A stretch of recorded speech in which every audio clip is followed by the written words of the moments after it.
I want to thank our sponsors, Athletic Greens, who created AG1, one of the most innovative packets of supplements, including 75 high-quality vitamins, minerals, whole food source superfoods, probiotics, and adaptogens to help you start your day right. These ingredients support your gut health, your nervous system, your immune system, your energy, recovery, focus, and aging. I personally started using Athletic Greens and love the way I feel in the morning after I drink it. And I no longer have energy crashes throughout the day. And the best part is that it's delicious. The founder of Athletic Greens created AG1 because he experienced a ton of gut health and ended up on a complicated and expensive supplement routine to recover. Right now, it's time to reclaim your health and arm your immune system with convenient daily nutrition.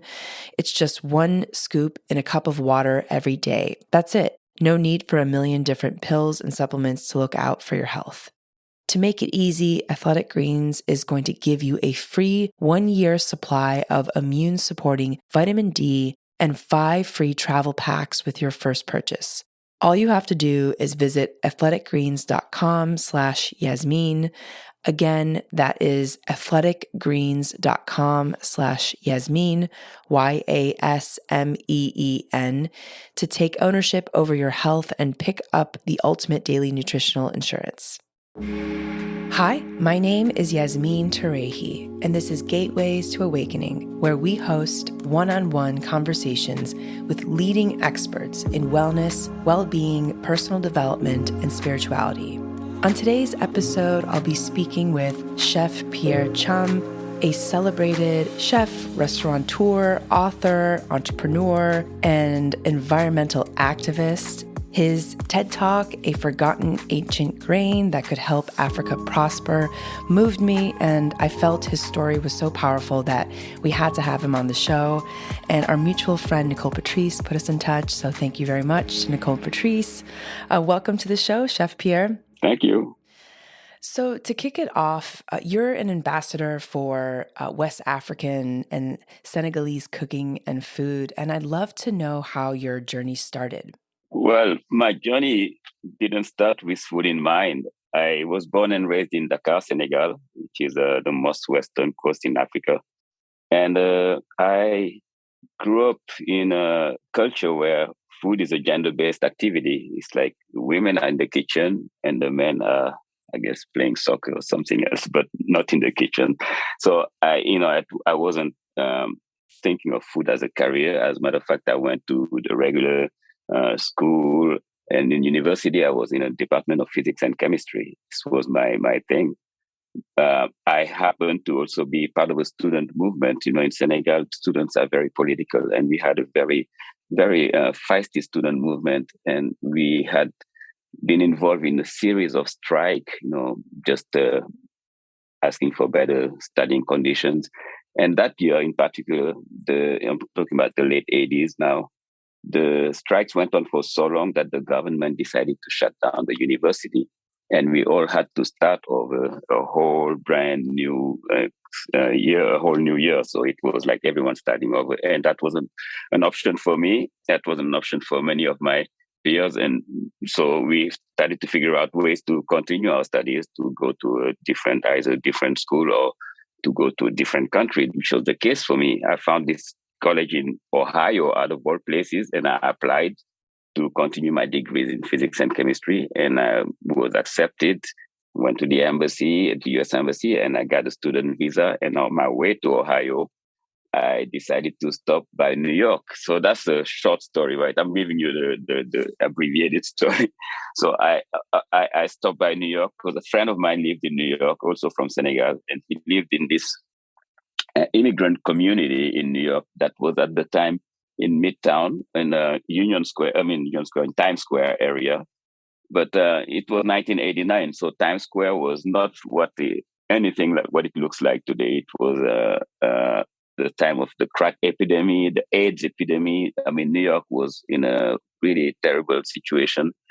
And it really was a scary time, And the place we lived in was not really a hotel. It was like immigrants who lived there, and lots of drug addicts, any type of rejects of society. You would see like needles on the floor. I mean, it really was terrible. And I just was wondering, what am I doing in this, hell-like place? And I was just supposed to be there for 1 week and then take the bus to Ohio. But 3 days after I arrived, sure enough, our room got broken in, and all my belongings was stolen, and particularly the money that I had brought with me, which was not much. I mean, about $3,000 that my father had just managed to give me. It was going to take me there to Ohio, and then I was going to figure out how to continue everything. But it was, that was all I had. I had a return ticket. I was very tempted to return to Senegal, and I was not really getting New York. New York was not what I had seen on TV at all. It was like people pretty much dying in the streets of Times Square, and it was getting cold. I had never seen winter before. So it happened that another person who lived in that hotel, another guy from Senegal, was working in a restaurant downtown in the village. And he knew about my situation, and he said, "Hey, we're looking for a busboy. That's a job that doesn't require any particular skill. You can talk to the boss, and you could start at least make a little money before either continuing to Ohio or whatever." And I took the job, and that job changed everything. That was my first job ever, and my first contact with the restaurant world. And the job of busboy, as you know, is like cleaning the plates, taking them to the kitchen, filling up the glass of water, that kind of thing. So I'm going in the kitchen quite frequently, and that's my very first, or I should say my second cultural shock in New York now, my first week. And I'm in this kitchen, and I realized that there's only guys in the kitchen. There's not a single woman. And I'm like, not really coming from that, I'm coming from a culture where there's only women in the kitchen. Men can't even figure out how to cook. And that was really amazing, because those guys were making some, beautiful plates that really like took me to a different. I really started to want to know more about what they were doing. Every time I would go back in the kitchen to bring empty plates, I would stay probably longer than other busboys would have done. And the chef noticed that. The chef kind of took a liking in me. I was this young kid, and the chef also had this thing about practicing his French. He had studied in French for like maybe a few months in the past, and he liked to practice his French with me. Senegal is a French colonized country, so I speak French. And so, I would practice French with him, and he knew about my situation over time. He asked me if I was interested in making extra money. He would teach me the way he had learned himself from the bottom up. So the first thing would be to, after my busboy shifts, I would come into the kitchen and start washing dishes and pots and plates and that whole. And that was probably the worst job I've ever had. I hated it with a passion. I was like, I always thought of myself as this, this was a manual job. It was beneath me. I was, an intellectual, so I thought, and I never thought of doing such thing. But it really was the best experience and the best school I've ever been to. Even today at my restaurants, when I hire cooks and chefs, I always make sure these guys have been through washing pots and pans. I prefer to have these kind of schooling, I should say, than someone who just comes freshly from culinary school, because that's a different type of a person. That's a person who thinks he knows everything, unlike the person who starts at the bottom and who really understands that there's so much room to grow, and it takes hard work. So anyway, it was when I started in the kitchen, really washing pots and plates, really long hours. But the first thing that happened, and that's the classic for everyone in the kitchen, there's a prep. That's the station right above the dishwasher, and the prep guy doesn't show up. Oftentimes he doesn't show up, and when he doesn't show up, they take the dishwasher to start to teach him to do the prep, because the prep is very important. You need to have all the vegetables peeled and chopped, and the onions cut the right way, potatoes, whatever is in the menu. The prep person is the person who takes care of that for the mise en place. So I started to learn about the prep when the prep guy didn't show up, and learning about the prep, started to learn my knife skills. And the chef was behind me also, practicing his French at the same time as he's teaching me the right way to handle a knife, the right way to, clear the board and put the cutting board down and with a wet towel underneath so it won't move. So you cut the onions and all that. But tons and tons of onions peeled later, I moved from prep to garde-manger because the garde-manger doesn't show up. And that's how progressively started to move up the ladder. But garde-manger, something interesting happened is when I really made the connection between cooking and chemistry, because I saw that, garde-manger started to learn about some of the dressings and the sauces and the vinaigrettes. And then you realize that those dressings are really a chemical reaction. It's acid and lipid. It's like an emulsion. That those theory that I had already from at university started to make sense. It was really like the type of chemistry that was much more interesting to me than what had been studied at university, and really took a liking in this, and I started to really dig a little deeper and deeper and deeper. And today, 30 years later, I'm still digging deeper. But I'm making I'm making it a quick. That's how I got to a long way around the bound to tell you how I got into cooking. Amazing. Wow. I love that story. And Pierre, so what kind of restaurant did you start at? And also, at what point did you kind of give up on the dream to go to Ohio and pursue this more maybe linear path? What was kind of like the tipping point for you? Well, so Garvin's, the name of the restaurant in the West Village, was an American restaurant that was serving, a creative American cuisine, using local products. It was a time when people were starting to really talk about, using not quite farm to table, but the chef had that in his approach to cooking. So I left Garvin's when I had the skills. I had worked garde-manger, and then I had even worked the grill at Garvin's. So I left. I had a skill now. I had a job. And Ohio was looking less and less interesting. New York I was starting to see some charm into New York. And again, I knew there was a path to grow, and there was nothing shameful about cooking anymore, because everyone around me, all my crew now, my family, my friends in New York were cooks and chefs. It was a culture that I loved. It was fun. So I hadn't completely given up studying, because I'm from that culture. We had to get our degrees. I mean, my parents didn't even really know what I was up to. Thank God, technology wasn't what it is now. There was no internet. It's like they couldn't reach me all the time. They knew I was a hard worker. They trusted me, and they thought I figured out a way to continue my studies. And I would call periodically, like maybe once a month, to say, and just the calls were so expensive. So I would just talk quickly, hello to Papa, hello to Mom, and then my siblings, one by one, would come on the phone, and then my time on the phone was up. So everything was fine, and I kept it this way, and while I'm working in different restaurants. New York was fun. It was like all these different opportunities. Italian, I worked with Italian restaurants, and then I worked at a French bistro, Jean-Claude, which worked for opened it actually, and then this other restaurant came, which was completely different. We had the French and Italian were the classics in New York at the time, and Chinese for the most part. And then this guy opened a restaurant in Soho called Boom. It was a food that was inspired by Southeast Asian flavors.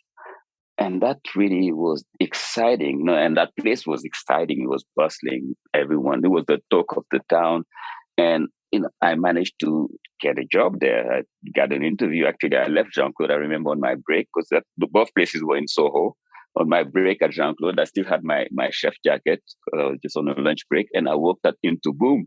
And coincidentally, Jeffrey, the chef, was at the door, and he saw me, and I said, I'm looking for a job. Are you hiring? I heard great things about it. And then he's like, oh, wow, you seem like you're already dressed up for the job. Come with me in the kitchen.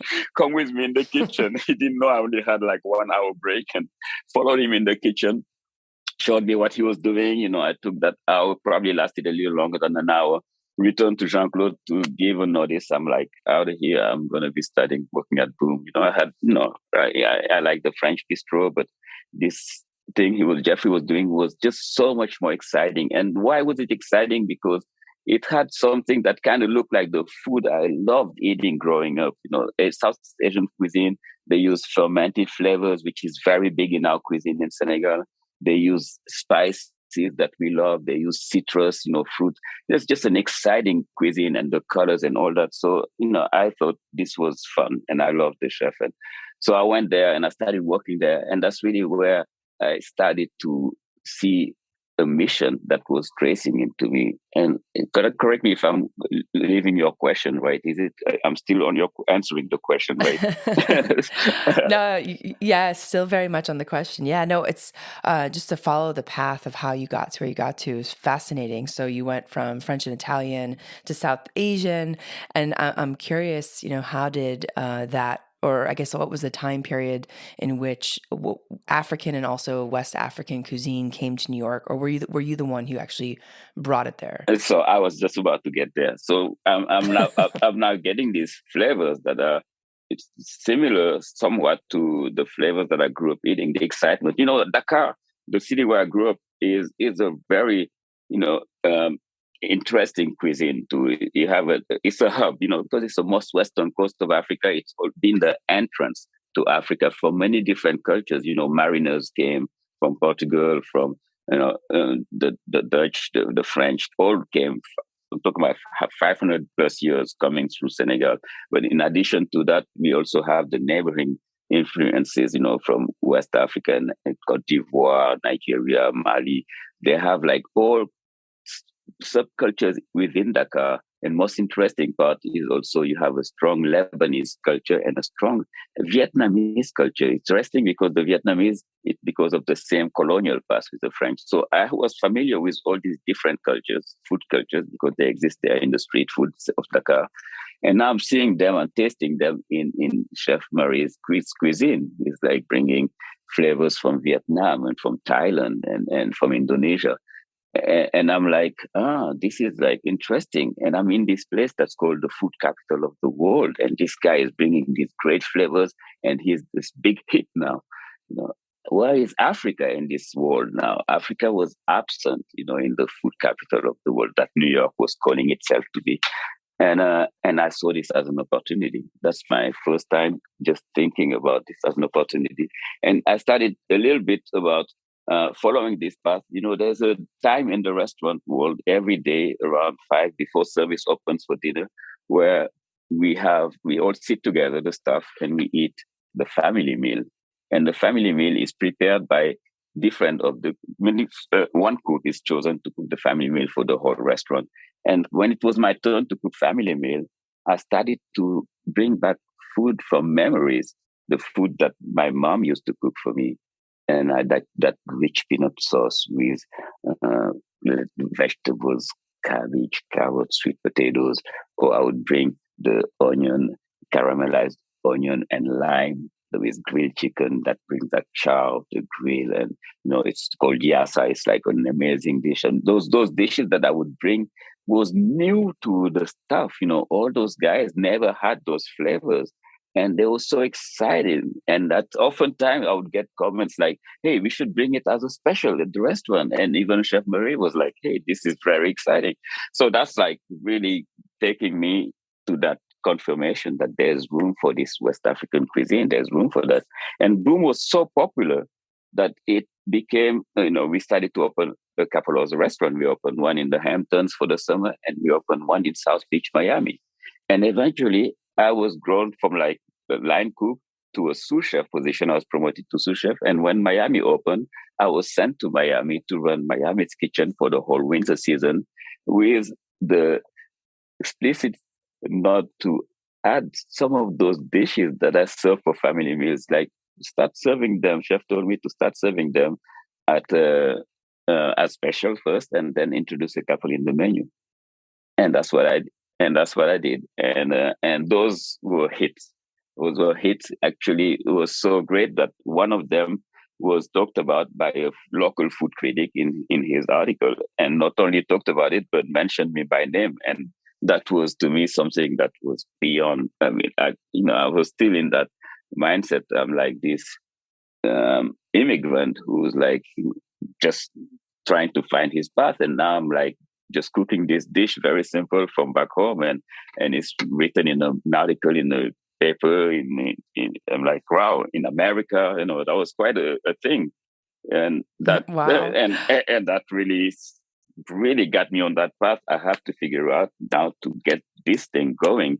And I returned to New York after the winter. I was just there for the winter. I returned to New York and I started a catering business in parallel to making my shifts at the restaurant to make a living.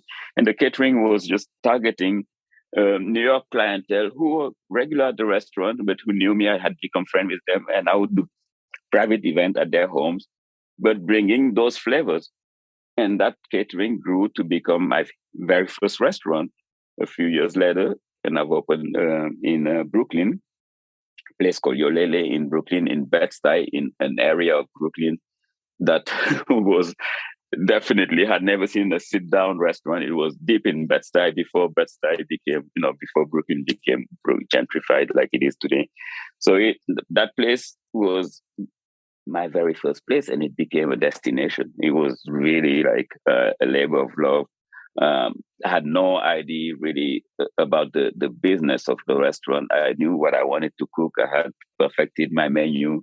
I took a couple of friends from Senegal, childhood friends who also didn't know much about the restaurant business, but we were like, we're going to figure it out. And we figured it out for a couple of years. We figured it out, but eventually this partnership didn't work out. I mean, it was like, something that should have never happened, but, or it should have happened because it was a good schooling for me. But, that restaurant got some reviews. The New York Times did an article, and I got my first cookbook deal. Actually, my cookbook deal actually came. That gave you the story. Really, it wasn't as easy as it sounded.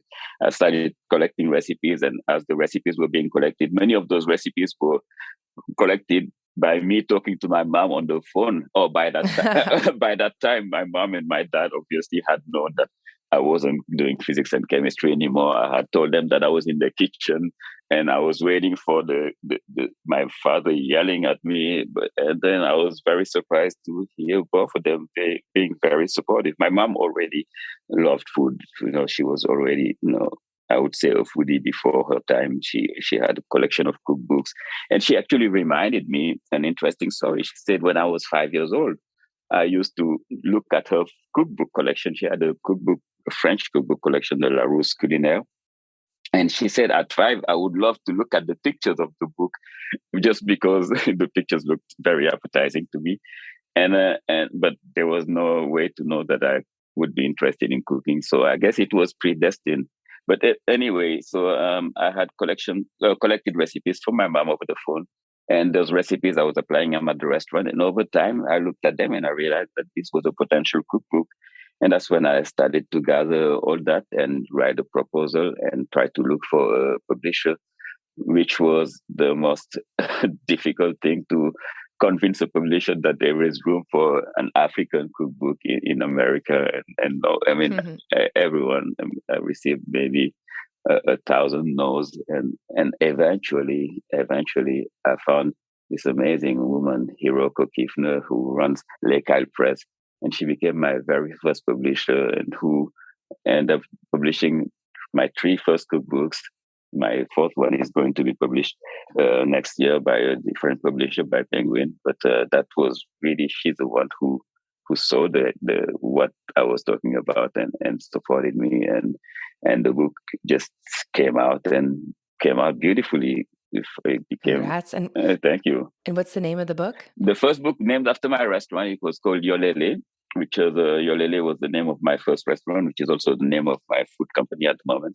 But Yolele was a book about the food that inspires my cuisine. So it was a tribute to my mother, the tribute to the women of my family. I traveled to Senegal with a photographer, Adam Bartos, to capture those moments in the kitchen traditionally. And the book, you can see throughout the book, there's beautiful portraits of the women of my family, because I really wanted to be intentional about that, to make sure this was the book that was dedicated to them, because they were the ones who cooked and allowed me to learn their food. And otherwise, that food was not going to be transmitted. They transmitted it from generation to generation, grandmother to mother to daughter. that was the thing I wanted to honor through the book. And the book became finalist of the Julia Child Award as the first cookbook. I was like, Wow. and my publisher, me and my we were beyond thrilled, and that was, I believe, part of it was the blessings from those grandmothers. Wow, wow. So, Pierre, it sounds like that you have just this resilience and tenacity, and entrepreneurial creative spirit. Where does that come from? Did you always have that, or do you feel like New York inspired it? Oh, that's a good question. Resiliency is something I've had. I believe I didn't know where from, but my first experience in New York played a role, absolutely. You know, arriving and 3 days later losing everything and almost finding yourself in the street and living in this a really awful place. I was living in that hotel in Times Square. I give you a little picture. I mean, I mentioned the needles on the floor. There was shared bathroom. Every floor had a shared bathroom, but I'm not mentioning the rats and the roaches. And we were sharing the rooms. There were like 4 or 5 in the rooms. It was just awful, awful. And that's when I really started to learn to be resilient. I'm like, okay, this is what it is. You go back home and then you look like a fool first of all for losing that money, and then and in addition to that, what's next? But or you stick around, you roll up your sleeves, and and wash dishes and bust the tables and really work hard to get out of that. And when I saw cooking as an opportunity to grow, I could go from dishwasher to garde manger to grill, and gradually to sous chef. And, I was like, oh, there's a path. And then I really immersed myself into this new activity. And I was very passionate about it. I loved it because it learned what not to love about cooking. It's like instant gratification. It was delicious. All those things I could do for myself now.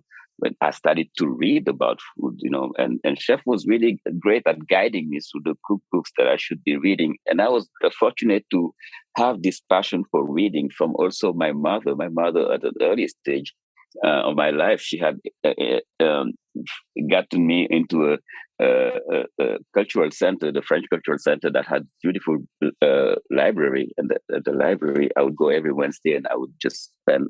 I had 2 hours of just reading. So reading was just something I had in me, and now it was reading about food and reading about food and coming and applying it in the kitchen. And I realized that food was like there's endless way of learning, until I realized that now my mission was to bring the food of my food culture, the food of my culture.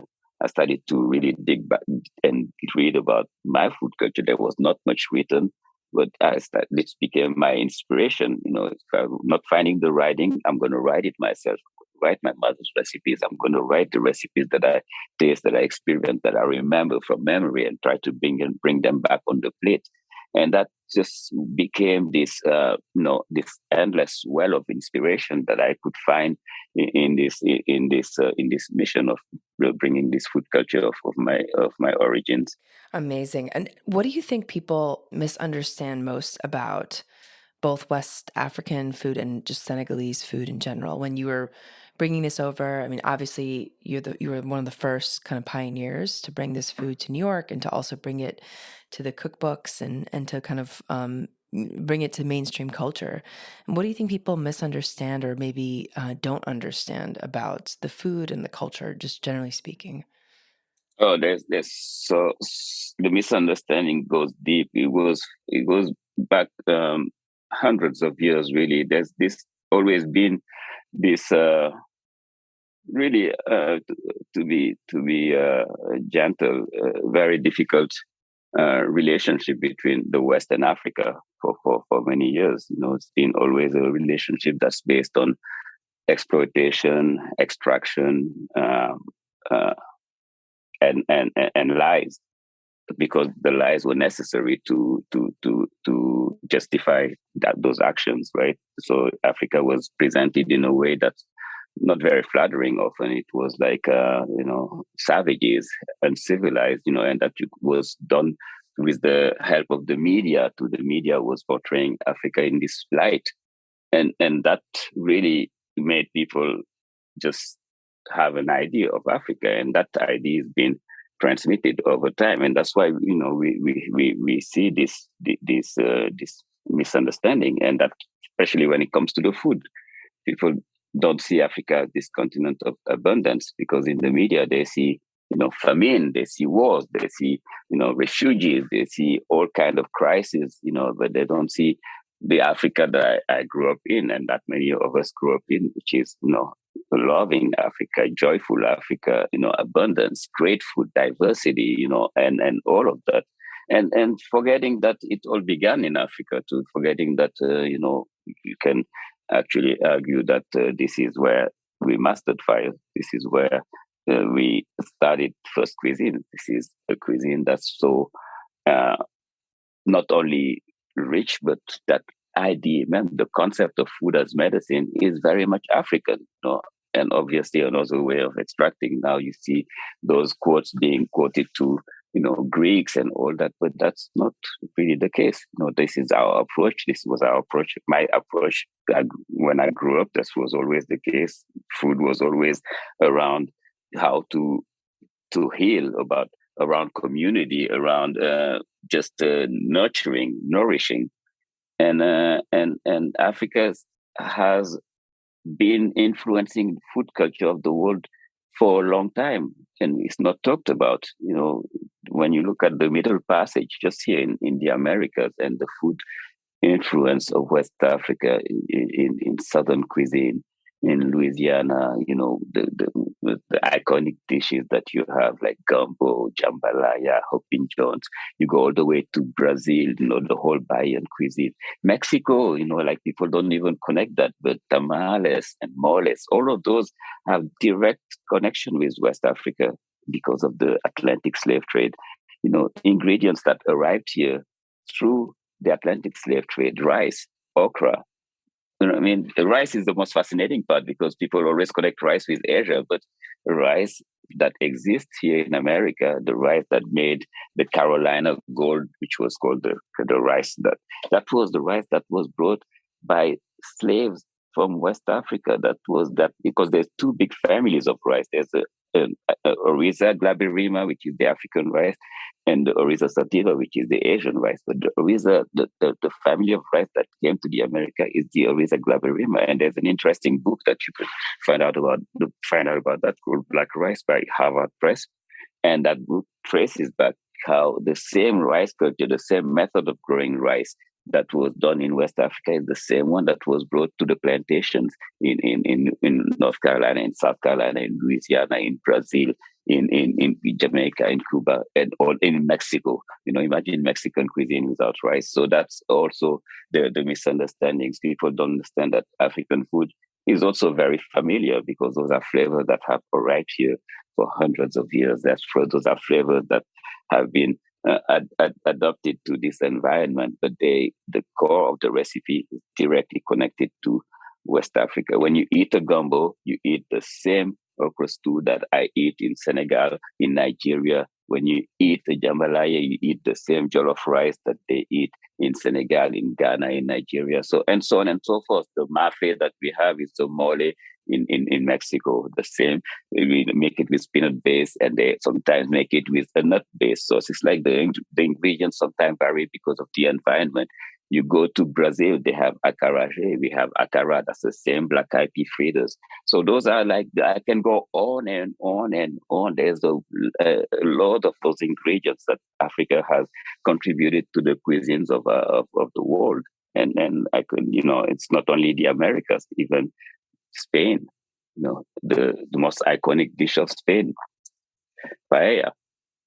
Paella was brought to Spain. The rice was brought to Spain through the Moors. The Moors brought this rice in Valencia in the 16th century. At the time, the Moors were occupying Spain. They were like the rulers of Spain. And Moors, people don't realize, but the Moors are what was called the translation of Moors for the black people. People connect Moors with Muslims. Yes, they were Muslims, but they were Muslims that came all the way from Morocco, Mauritania, all the way up to North Senegal. And the same dish, the paella, is the same similar dish to our national dish in Senegal that we call cheboujen, which is the same red rice with seafood, eaten around the bowl, just like they do in Spain. The only dish they eat around the bowl, we eat all our food around the bowl. They have the same crust of the on the side. We make the same crust from the bottom of the cooking of the pot of the rice. So it's there's so many similarities. So that's interesting to see how food can make you travel, and every dish, actually every plate is telling you a story when you trace the ingredients and you trace the people that grows it, and that's a fascinating aspect of food that we don't often talk about. And really, for me, that really makes it even more interesting because I could read now through the ingredients. My love of reading had gone from the written words to ingredients and flavors and spices. It tells your story. It tells your beautiful story of like your ancestors. Really, you communicating with them because that's the story of dishes and mastering of seeds, agriculture that really been transmitted of generation and generation. And today you like here eating it or cooking with it and sharing it with other people and you're transmitting it to all the generation. It's so beautiful. It's so beautiful. I love that. Every dish tells a story. I will remember that quote for a long time. And and Pierre, and so how did the pandemic kind of shift your perspective, and even just your lens and your business? How did you guys kind of move through that couple years? Oh, the pandemic was very difficult for the industry in general, restaurant industry in particular. And we had to think really fast. We had to adjust every single day. There was a new thing, and as you know, in the beginning, in particular, when we realized that we couldn't have people indoors anymore, that was a, a crazy situation for everyone. No one knew how to deal with it. From like Michelin star restaurants all the way to the bottom, it was like that was all our industry was based on around that. You get tables, you put the food on top of the tables, and people come and eat. And now you can't do that anymore. So we had to figure out how to bring the food to the people. And for me, it was also another way to think about rethink my approach to the food. My restaurant is in Harlem, on 110th Street, and not far from my restaurant, there's like a major hospital. And we were talking about first responders who are like working days, non-stop hours to like figure out a way out of this pandemic. How could we help? So we went to the hospital itself and say, hey, we have this restaurant, we have this kitchen, we have people who are willing and able who don't want to stop working. I mean, they have no choice because it's tough, without a salary, how are they going to survive? So can we help? Can we bring food? And they were very, very happy about that. And, we started to bring food to the restaurant, to the hospitals, and the nurses and doctors started taking pictures of them and the food from Teranga coming and posting it. I mean, it was so beautiful that we even had ABC television came and did a segment on us bringing that food to the first responders. And that really was the first moment we realized that we can be a help to the solution to this, to the community. We can be part of the community this way. We also saw that being in Harlem, there were shelters that are children shelters. And those kids, they had their lunch only because they were going to school. And now schools were closed. So kids had to figure out a way to have lunch access to them. So we partnered with an organization called Harlem Grown, a beautiful organization. And we figured out a way to make sure that our food would also reach those kids in Harlem. It turns out many of those kids were like of African descent or kids from African American communities and who had been in shelters because their marital was battered, whatever, family crisis. And now they were getting those flavors to them, those food to them. And that was working. And we were able to keep our doors open. We were able to keep most of our staff on salary, thanks to just this shifting in mindset. Instead of like mourning the fact that we couldn't get people indoors anymore, we took the food to them, and we took the food to the people who needed it the most. And that really was so much more rewarding than just the money that you would make from, selling the food. It was like you're bringing, you're nourishing people, you're strengthening communities, you're giving hope. Amazing. And so just to wrap up, we got like one question left. Mm-hmm. What sort of things have surprised you the most while you've been on this journey? I mean, you came to the New York and was it the 80s? Mm-hmm. It's now 2022. What has surprised you the most, like looking back on your journey of becoming kind of this multidimensional being of entrepreneur, restaurateur, creating your own food brand and more. So yeah, can you tell us looking back, what surprised you the most? What surprised me the most probably is just the journey, really. The journey that I haven't seen. I couldn't even, I still pinch myself looking back. I'm like, wow, it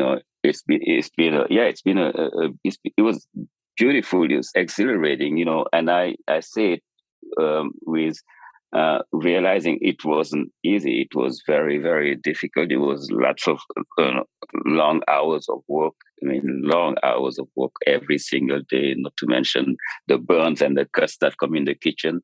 But the most amazing part was that it it went with, like, there was some kind of magic to it, really. It was always it looked like the path was there already, because everything, when you look back, the dots are connected.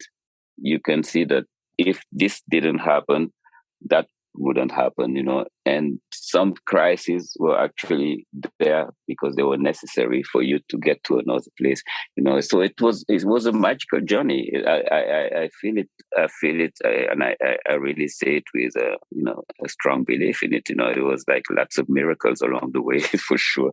But today, finding myself having a company that works with small farmers in West Africa and takes their products and open markets for those products, and now distributing them across the US in all the Whole Foods and Targets, and have a brand that really is creating a model of development for the small farming communities, for rural Africa, really, just taking a product that no one had heard of, and making it a world-class grain. I'm talking about fonio, which is a grain that I've been championing.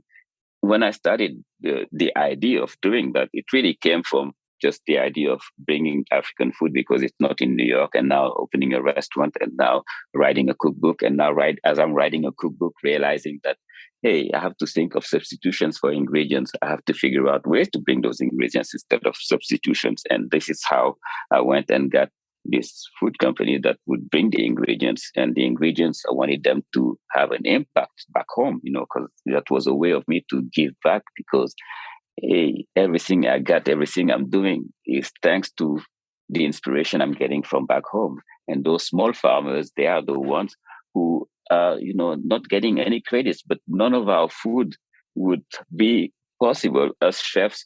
None of those beautiful plates that you see in our cookbooks and restaurants would be possible without the ingredients that those small farmers are growing. So I'm like, figure out a way to credit them, and to not only credit them, but give opportunities for them, because, they don't have access to market. The small farmers in Africa, they don't have access to markets. They have amazing products like fonio. Fonio is an amazing grain that grows in poor soil, that's drought resistant, that regenerates the soil.